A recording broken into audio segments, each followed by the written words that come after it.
here to give you some hints, some tips on your garage door. One thing I'm going to talk about is if your little light beam is broken for some reason, either off crooked or something, they're not meeting up, you got something blocking it, you will have a certain amount of blinks on your light on your garage door motor. So we're going to demonstrate what happens if that is blocked.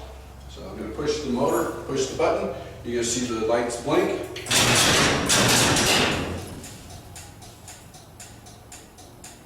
Okay. That can be overridden if something is not in the way of your little light beam by holding your button.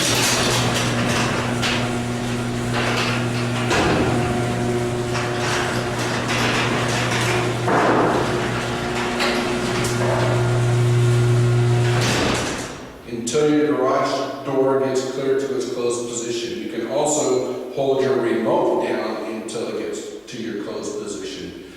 This also does happen whenever light does get directly inside your beams or certain time in the season for a few